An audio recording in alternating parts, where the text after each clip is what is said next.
वैसे तो आप सब लोगों को इस चीज़ के बारे में पता चल गया होगा कि जो 1 जुलाई को सरकार स्टिल्ट प्लस 4 फ्लोर की नई पॉलिसी लेके आई थी, आज उसी पॉलिसी को हाई कोर्ट ने होल्ड कर दिया है, या हम सिंपल शब्दों में कहें तो स्टे कर दिया है। अब स्टे का मतलब यहाँ ये नहीं है कि हाई कोर्ट ने इस पॉलिसी को परमानेंटली बैन कर दिया गया है। अभी भी चांसेस हैं कि अगर हरियाणा सरकार और कंसर्न डिपार्टमेंट्स हाई कोर्ट में अपनी साइड फैक्ट्स के साथ रखते हैं और अगर वो कोर्ट को ये समझाने में कामयाब हो जाते हैं कि वो स्टिल्ट प्लस 4 फ्लोर की जो नई पॉलिसी लेके आए हैं किस ग्राउंड्स पे लेके आए हैं और क्यों वो किसी भी स्टेक होल्डर को इफेक्ट नहीं करती है, तो बहुत ज़्यादा चांसेस हैं कि दोबारा से ये स्टिल्ट प्लस 4 फ्लोर की जो पॉलिसी है वो लागू कर दी जाए। लेकिन आज जो सबसे बड़ा सवाल हमारे सामने है कि हाई कोर्ट ने क्यों इस पॉलिसी को स्टे किया,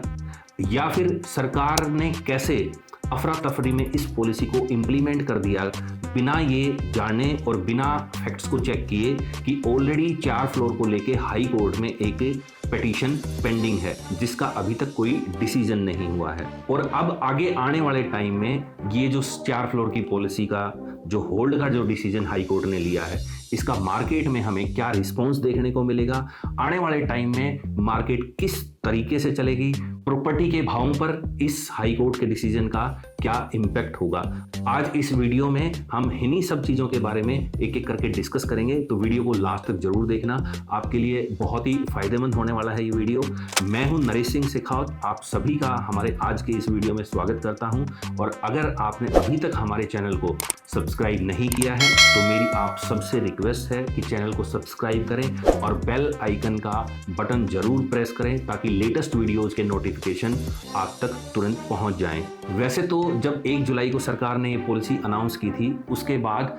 हर एक डेवलपमेंट पर हमने अपना एक वीडियो बना के अपने YouTube चैनल पे डाला था और एक पूरी प्लेलिस्ट है हमारी स्टिल्ट प्लस 4 फ्लोर की पॉलिसी को हमने पूरा कवर किया है 2023 से आज तक। जब 2023 में बैन किया गया था उस टाइम भी हमने इससे रिलेटेड वीडियोस अपने YouTube चैनल पर डाले थे। जब 1 जुलाई 2024 को नई पॉलिसी अनाउंस हुई उसके बाद भी जो है हर चीज़ को हमने अपने वीडियोज़ में कवर करने की कोशिश की है, तो उसका लिंक मैं आपको डिस्क्रिप्शन में दे रहा हूँ, वहाँ पर जाके आप उन वीडियोस को देख सकते हैं और समझ सकते हैं कि किस तरीके से मार्केट में इस पॉलिसी के चालू होने से या बंद होने से क्या क्या इम्पैक्ट हुए हैं या क्या क्या नई डेवलपमेंट्स हुई हैं, ताकि आपको डिटेल में ये समझ में आए कि लास्ट का जो 1.5 साल था उसमें इस पॉलिसी की वजह से मार्केट के ऊपर क्या असर रहा, चाहे फिर वो बंद करने का डिसीजन था या फिर जुलाई में नई पॉलिसी को खोलने का डिसीजन था। सबसे पहले बात कर लेते हैं हाई कोर्ट के उस डिसीजन की जिसकी वजह से इस पॉलिसी को होल्ड किया गया है। 2021 से हाई कोर्ट में स्टिल्ट प्लस 4 फ्लोर को लेके एक गुड़गांव सिटीजन्स काउंसिल नाम से एक एसोसिएशन है, उसने एक पिटीशन फाइल की हुई थी जो अभी तक हाई कोर्ट में पेंडिंग चल रही थी। अब कहीं ना कहीं या तो ऐसा हुआ है कि सरकार को शायद उस चीज़ का ध्यान ना रहा हो, या फिर सरकार ने जो कंसर्न डिपार्टमेंट्स हैं उनसे इस चीज़ पे एडवाइस ना ली हो कि हम एक नई पॉलिसी लेकर आ रहे हैं, क्या उससे रिलेटेड कोई भी मामला किसी भी कोर्ट में, चाहे हाई कोर्ट है या सुप्रीम कोर्ट है, वहाँ पेंडिंग तो नहीं है। क्योंकि अगर सरकार कोई भी कानून बनाती है, कोई भी पॉलिसी लेके आती है, तो सबसे पहले अपने कंसर्न डिपार्टमेंट्स के थ्रू इस चीज़ को वेरीफाई करती है कि अगर कोर्ट्स में उस मामले से रिलेटेड कोई भी पिटीशन या कोई भी केस पेंडिंग है तो सरकार बचती है किसी नए कानून को बनाने में या किसी नई पॉलिसी को बनाने में। लेकिन इस पॉलिसी के मामले में ऐसा नहीं हुआ शायद, जिसकी वजह से सरकार ने 1 जुलाई को नई पॉलिसी को अनाउंस तो कर दिया, लेकिन उसके बाद जो पिटिशनर्स थे उन्होंने फिर से हाई कोर्ट का दरवाज़ा खटखटाया और उसी पिटीशन में हाई कोर्ट ने जब सरकार से जवाब मांगा तो सरकार ने वहाँ पर अपना जवाब दिया हाई कोर्ट को, और सरकार ने बताया कि जो नई पॉलिसी है उस पॉलिसी के अंडर हमने अभी तक किसी भी नए बिल्डिंग प्लान को सैंक्शन नहीं किया है थ्रू आउट हरियाणा। और साथ ही साथ एजी हरियाणा ने भी हाई कोर्ट को ये अश्योर किया है कि जब तक इस पे होल्ड है स्टिल्ट प्लस 4 फ्लोर की नई पॉलिसी पर, तब तक हम किसी भी नए नक्शे को या नए बिल्डिंग प्लान को पास नहीं करेंगे। और तुरंत ही सरकार और उसके जो कंसर्न डिपार्टमेंट्स हैं, जैसे टाउन एंड प्लानिंग डिपार्टमेंट है, उन्होंने अपनी साइट से वो जो 4 फ्लोर की पॉलिसी के लिए इन्होंने नया पोर्टल बनाया था उसको भी वहाँ से हटा दिया। पोर्टल हटते ही मार्केट में जो गहमा गहमी हुई, लोगों के दिमाग में जो तरह तरह के सवाल आए, उन्होंने हमसे कॉल करके संपर्क करने की कोशिश की। बहुत सारे लोगों के मैसेजेस आए कि अब आगे इसका क्या असर मार्केट में दिखेगा, मार्केट क्या इस डिसीजन की वजह से गिरेगी या मार्केट रुक जाएगी, या मार्केट में आगे प्रॉपर्टी ट्रेडिंग और ट्रांजैक्शंस पर इस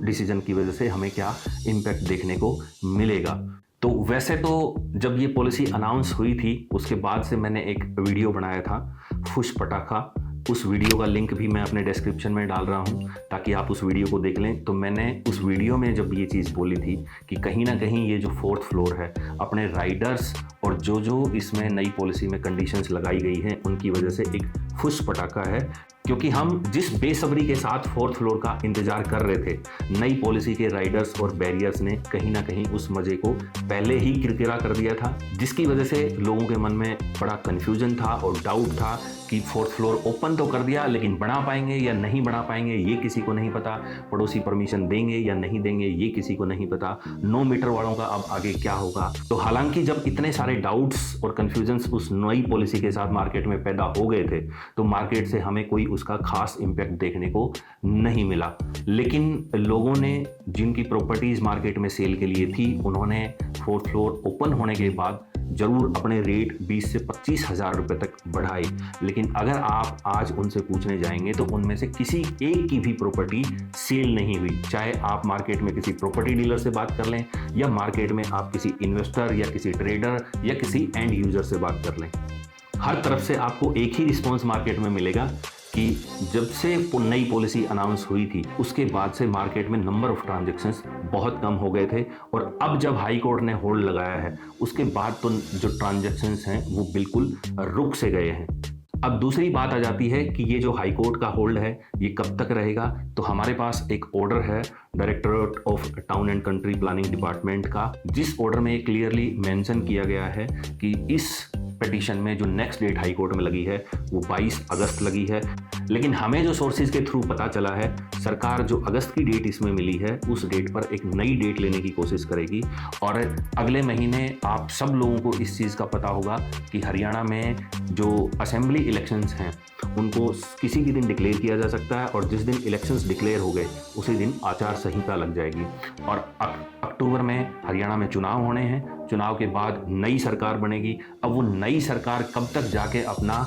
काम शुरू करेगी ये भी एक बड़ा सवाल है। तो एटलीस्ट जो मुझे लगता है कि अब आने वाले 3-4 महीने शायद हमें इस पॉलिसी पे कोई नई डेवलपमेंट देखने को ना मिले, चाहे फिर उसका रीजन इलेक्शंस हो, चाहे फिर उसका रीजन हाई कोर्ट हो, चाहे उसका फिर रीजन आचार संहिता हो। तो हो सकता है 3-4 महीने बाद ही जब नई सरकार बन जाएगी उसके बाद इस चीज़ को या इस मुद्दे को हाई कोर्ट में नई सरकार अपने तरीके से उठाएगी, और फिर क्या नई डेवलपमेंट होंगी, नई सरकार पॉलिसी को वापस लेती है या कुछ रिवीजन्स के साथ नई पॉलिसी को लेके आती है, या जो जुलाई से पहले जो सिनेरियो चल रहा था उसी स्टिल प्लस 3 फ्लोर वाली पॉलिसी को एज इट इज़ कंटिन्यू किया जाता है। तो ये सब आने वाले टाइम में नई सरकार बनने के बाद इन चीज़ों पे क्लैरिटी हमें मिलेगी। तो जब भी कोई नई डेवलपमेंट हमारे सामने होगी हम आप तक जरूर पहुंचाएंगे। अब बात कर लेते हैं कि इस होल्ड की वजह से मार्केट का क्या रिस्पॉन्स है और आने वाले दिनों में मार्केट में जो ट्रेडिंग है या जो ट्रांजैक्शंस हैं उस पर क्या इम्पैक्ट रहेगा। तो जैसा कि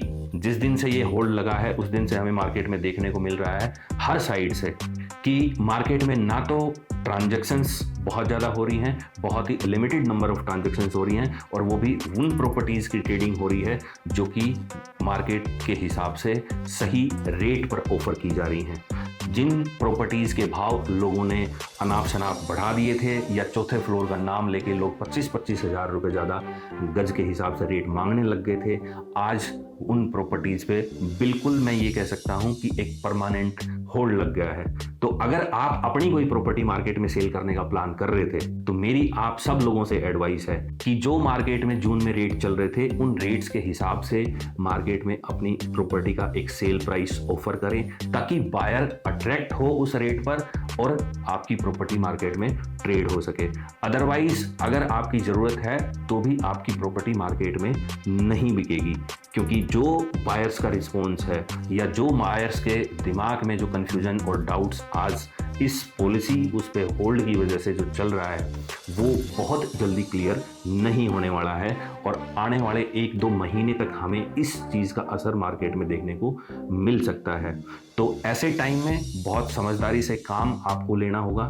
अगर आप सही भाव पर मार्केट में प्रॉपर्टी बेचने जाएंगे तो आपकी प्रॉपर्टी जरूर बिकेगी, लेकिन अगर आप चौथे फ्लोर की वजह से अगर मार्केट में अनाप शनाप रेट डिमांड करेंगे तो मुझे नहीं लगता कि आपकी प्रॉपर्टी को कोई खरीदार मिलने वाला है। साथ ही साथ यहाँ बायर्स के लिए भी मैं एक एडवाइस दे देता हूँ कि आप भी उन प्रॉपर्टीज़ के साथ जाएं जिनके भाव पर चौथे फ्लोर का कोई इम्पैक्ट नहीं है, या जो जून के जो भाव हैं उसके हिसाब से आपको जो प्रॉपर्टी आज ऑफर की जा रही हैं, जो एक स्टैंडर्ड एप्रिसिएशन मार्केट में हमेशा दिखता है, वो प्रॉपर्टी के रेट में एड ऑन किया जा सकता है। लेकिन अगर चौथे फ्लोर की वजह से किसी प्रॉपर्टी का भाव 20,000 25,000 रुपये बढ़ा दिया गया है तो आप उसको खरीदने से ज़रूर बचें, क्योंकि अभी तक कोई क्लैरिटी चौथे फ्लोर को लेके नहीं है। हो सकता है ये बहुत लंबे टाइम तक भी खिंच जाए, हो सकता है जो स्टिल्ट प्लस 3 फ्लोर की पॉलिसी है वही काम करे, और हो सकता है स्टिल्ट प्लस 4 फ्लोर की नई पॉलिसी नई सरकार अपने नए